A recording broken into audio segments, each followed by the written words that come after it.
എല്ലാവർക്കും സുഖമാണെന്ന് വിശ്വസിക്കുന്നു. ഡെയിലി അപ്ഡേറ്റിലേക്ക് എല്ലാവർക്കും സ്വാഗതം. നാളെ ഫെബ്രുവരി 4-ാം തീയതിയും തുറന്നുള്ള ദിവസങ്ങൾ നിങ്ങൾ ശ്രദ്ധിക്കേണ്ട വളരെ പ്രധാനപ്പെട്ട കാര്യങ്ങളാണ് ഈ ഒരു വീഡിയോയിൽ വ്യക്തമാക്കുന്നത്.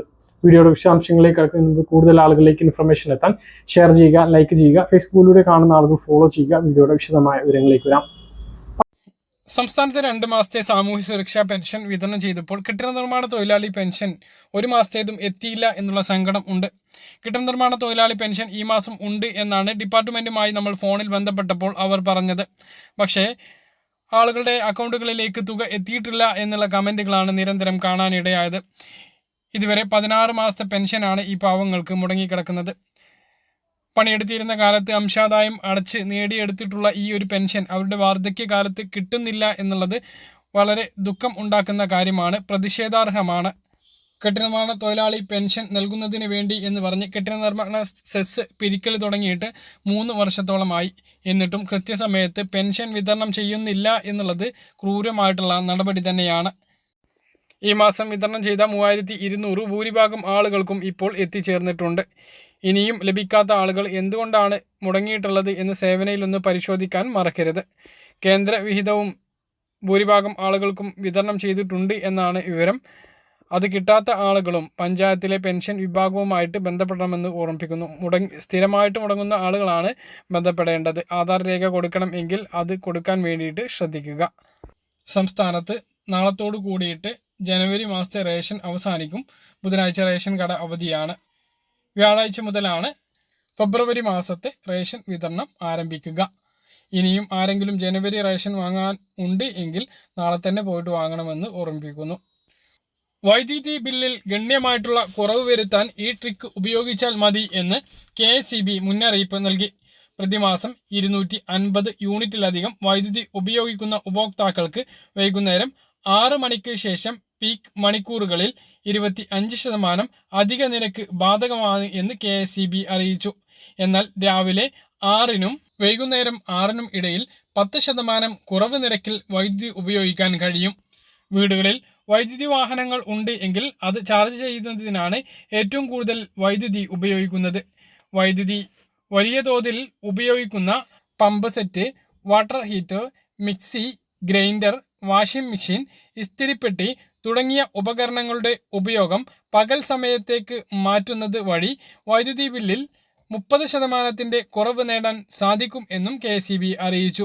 2025 ഫെബ്രുവരി 1 മുതൽ യൂണിറ്റിന് 9 പൈസ നിരക്കിൽ വൈദ്യുതി ചാർജ് കുറക്കുമെന്നും KSEB അറിയിച്ചു. ഇന്ധന സർചാർജ് ഇനത്തിലാണ് കുറവ് ലഭിക്കുക. ജനുവരി 31 വരെ സർചാർജ് 19 പൈസ ഈടാക്കിയിരുന്നു. ഇത് 10 പൈസയാണ് ഇപ്പോൾ കുറച്ചിട്ടുള്ളത് എന്നാണ് KSEB വാദം. എന്നാൽ 19 പൈസയും ഫെബ്രുവരിയിൽ കുറയ്ക്കേണ്ടതായിരുന്നു. KSEB ഇപ്പോൾ സ്വന്തം നിലക്ക് 9 പൈസ ഈടാക്കാൻ തീരുമാനിച്ചതോടുകൂടിയാണ് 10 പൈസയായി കുറവ് ചുരുങ്ങിയത്. റവന്യൂ വകുപ്പിന്റെ കീഴിലെ എല്ലാ സേവനങ്ങളും സ്മാർട്ട് ആക്കുക എന്ന ലക്ഷ്യത്തിന്റെ ഭാഗമായി 2026 ജനുവരി ആകുമ്പോഴേക്കും രൂപത്തിൽ ATM കാർഡ് മാതൃകയിൽ പ്രോപ്പർട്ടി കാർഡ് എല്ലാവർക്കും വിതരണം ചെയ്യും എന്ന് മന്ത്രി K. രാജൻ റവന്യൂ മേഖലാ യോഗം ഉദ്ഘാടനം ചെയ്തുകൊണ്ട് പറഞ്ഞു. ഒരു വ്യക്തിയുടെ വസ്തുവിന് അകത്തുള്ള കെട്ടിടങ്ങൾ, ടാക്സ്, ഭൂമിയുടെ തരം, വിസ്തൃതി തുടങ്ങിയവ ഉൾപ്പെടെ ഭൂമിയുമായി ബന്ധപ്പെട്ട സമഗ്ര വിവരങ്ങളും വിശദാംശങ്ങളും രേഖപ്പെടുത്തിയ കാർഡാണ് നിലവിൽ വരിക എന്നും മന്ത്രി വ്യക്തമാക്കി.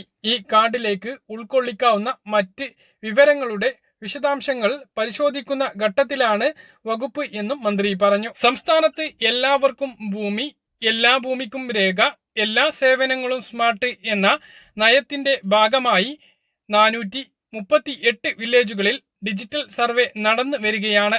സർവേയുടെ 3-ാം ഘട്ടം ഫെബ്രുവരി 14 ആരംഭിക്കും. എന്റെ ഭൂമി ഇന്റഗ്രേറ്റഡ് പോർട്ടൽ വഴി പോർട്ടൽ പരിധിയിൽ 1000 വില്ലേജുകളിൽ ഈ വർഷം അവസാനിക്കുമ്പോഴേക്കും പ്രവർത്തനക്ഷമമാകുന്ന പ്രവൃത്തികളാണ് നടന്നു വരുന്നത് എന്നും മന്ത്രി വ്യക്തമാക്കി. കേരളത്തിലെ ഡിജിറ്റൽ സർവേ രാജ്യത്തിന് തന്നെ മാതൃകയാണ്.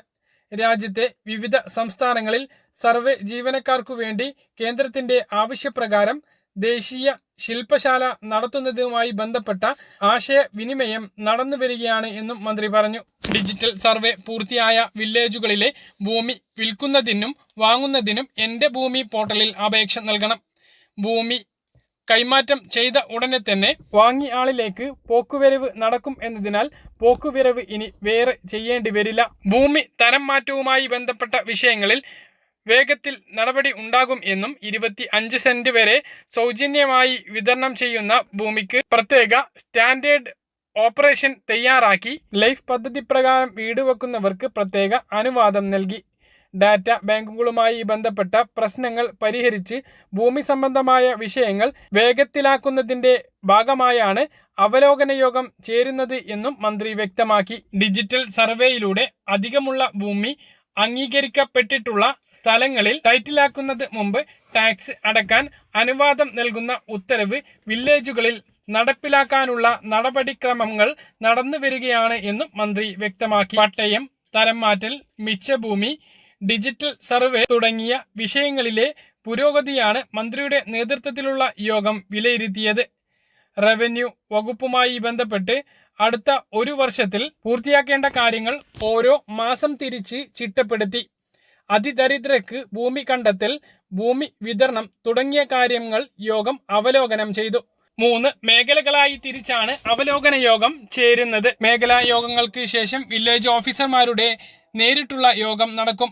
അത്തരത്തിൽ റവന്യൂ വകുപ്പിന്റെ പ്രവർത്തനങ്ങൾ വേഗത്തിലാക്കുകയാണ് ലക്ഷ്യം. അധികം താമസിക്കാതെ തന്നെ പ്രോപ്പർട്ടി കാർഡ് വിതരണം ചെയ്തു തുടങ്ങുമെന്നും മന്ത്രി വ്യക്തമാക്കി. ഉപ്പും മുളകും കൂട്ടാതെ എന്ത് ജീവിതമാണ് ഇന്ത്യക്കാർക്ക്, പ്രത്യേകിച്ച് മലയാളികൾക്ക്. സങ്കല്പിക്കാനേ ഇത് കഴിയില്ല. എന്നാൽ ഉപ്പിന്റെ സ്ഥിരമായുള്ള ഉപയോഗം ജീവൻ എടുക്കുമെന്നാണ് ലോകാരോഗ്യ സംഘടന ഇപ്പോൾ മുന്നറിയിപ്പ് നൽകിയിട്ടുള്ളത്. ഒരു ദിവസത്തെ ഉപ്പിന്റെ ഉപയോഗം 2 ഗ്രാമിലേക്ക് പരിമിതപ്പെടുത്തണമെന്നും ആരോഗ്യപരമായ മറ്റു മാർഗങ്ങൾ പരീക്ഷിക്കണം എന്നുമാണ് വേൾഡ് ഹെൽത്ത് ഓർഗനൈസേഷന്റെ ഏറ്റവും പുതിയ പഠന റിപ്പോർട്ട് നിർദ്ദേശിക്കുന്നത്.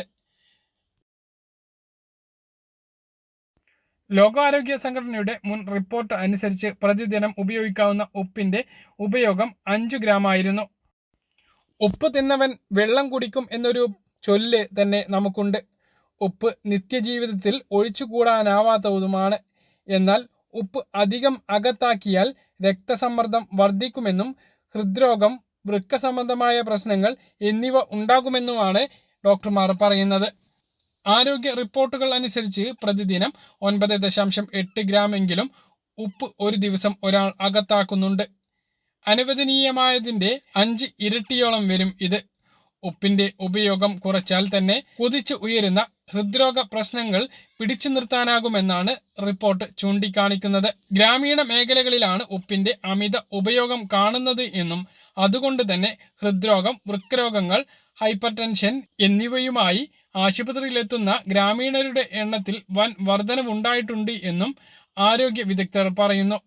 സോഡിയത്തിന്റെ അളവ് കുറച്ചും പൊട്ടാസ്യത്തിന്റെ അളവ് കൂടുതലും ഉള്ള ഉപ്പ് താങ്ങാനാവുന്ന നിരക്കിൽ ആളുകൾക്ക് ലഭ്യമാക്കാനുള്ള നടപടി ഉണ്ടാകണമെന്നും നിലവിൽ ലഭിക്കുന്ന ഉപ്പിന് പകരം ആരോഗ്യപരമായ ബദൽ ഉണ്ടാകണമെന്നും ഡോക്ടർമാർ നിർദ്ദേശിക്കുന്നു. ഉപ്പിന് ബദൽ നിർദ്ദേശിക്കുമ്പോൾ തന്നെ എല്ലാവർക്കും ബദൽ ഉപയോഗിക്കാൻ സാധിക്കണം എന്നില്ല എന്നും ഡോക്ടർമാർ ചൂണ്ടിക്കാണിക്കുന്നു. ഗർഭിണികൾ, കുട്ടികൾ, വൃക്കരോഗികൾ, പൊട്ടാസ്യം താഴ്ന്ന അസുഖം ഉള്ളവർ തുടങ്ങിയവർക്ക് സോഡിയം അടങ്ങിയ ഉപ്പിന് പകരം ബദൽ ഒന്നും ഉപയോഗിക്കാൻ കഴിയില്ല.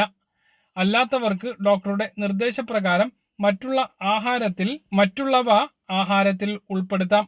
പൊട്ടാസ്യം ക്ലോറൈഡാണ് ഉപ്പിന്റെ പ്രധാന ബദലായി ലോകാരോഗ്യ സംഘടന ചൂണ്ടിക്കാണിക്കുന്നത്. ഉപ്പിന്റേത് പോലുള്ള രുചിയാണ് പൊട്ടാസ്യം ക്ലോറൈഡിനും. ഹൃദ്രോഗത്തിനും രക്തസമ്മർദ്ദം കുറക്കുന്നതിനും ഇത് ഉത്തമമാണ്. ചീര, കിഴങ്ങ്, തക്കാളി, കൂൺ, വാഴപ്പഴം, അവക്കാഡോ, പരിപ്പ് വർഗ്ഗങ്ങൾ, വെള്ളക്കടല, സോയാബീൻ, പാല്, തൈര്, ചീസ്, ഡാർക്ക് ചോക്ലേറ്റ് എന്നിവ പൊട്ടാസ്യം ക്ലോറൈഡ് അടങ്ങിയിട്ടുള്ള ഭക്ഷണങ്ങളാണ്. അതേസമയം വൃക്കരോഗമുള്ളവർക്ക് ഡോക്ടറുടെ നിർദ്ദേശപ്രകാരം അല്ലാതെ പൊട്ടാസ്യം ക്ലോറൈഡ് ഭക്ഷണങ്ങൾ ഉൾപ്പെടുത്തരുത്. തൈറോയ്ഡ് സംബന്ധമായ മരുന്നുകൾ കഴിക്കുന്നവർ ഇത് ഉപയോഗിക്കുന്നതിന് മുമ്പ് വിദഗ്ധോപദേശം തേടേണ്ടതാണ്. റോസ്മേരി, ബേസിൽ, തൈം, മഞ്ഞൾ, ജീരകം എന്നീ ഭക്ഷണങ്ങൾ കൂടുതൽ ചേർക്കുന്നത് ഉപ്പിന്റെ ഉപയോഗം കുറക്കാൻ സഹായിക്കും. ഭക്ഷണത്തിൽ കൂടുതൽ ചേർക്കുന്നത് ഉപ്പിന്റെ ഉപയോഗം കുറക്കാൻ സഹായിക്കും. സലാഡുകൾ തയ്യാറാക്കുമ്പോൾ ഉപ്പിന് പകരമായി നാരങ്ങാനീരോ വിനാഗിരിയോ ഉപയോഗിക്കുന്നതും ഉപ്പിൻ്റെ ഉപയോഗം കുറക്കാൻ സഹായിക്കും. അതേസമയം അസിഡിറ്റി പ്രശ്നം ഉള്ളവർക്ക് ഇത് ഒഴിവാക്കുന്നതാണ് നല്ലത്. ഇന്ദുപ്പ്, ഉള്ളി, വെളുത്തുള്ളിപ്പൊടി എന്നിവ ഉപയോഗം ഫലപ്രദമായി നിയന്ത്രിക്കാൻ സഹായിക്കുന്നവയാണ്. സംസ്ഥാനത്ത് സ്വർണ്ണവിലയിൽ കുറവുണ്ടായി. ഗ്രാമിന് 40 രൂപ കുറഞ്ഞ് 7705 രൂപയും പവന് 320 രൂപ കുറഞ്ഞ് 61,640 രൂപയിലും എത്തിയിട്ടുണ്ട്. പറഞ്ഞ കാര്യങ്ങൾ കൃത്യമായിട്ട് മനസ്സിലാണെന്ന് കരുതുന്നു. ഇതുപോലെ ഇൻഫർമേഷൻ ലഭിക്കാൻ ചാനൽ സബ്സ്ക്രൈബ് ചെയ്യുക, ബെൽ ഐക്കൺ എനേബിൾ ചെയ്ത് വെക്കുക. മറ്റൊരു വീഡിയോയുമായി നമുക്ക് വീണ്ടും കാണാം. ദൂരേക്കും ബൈ.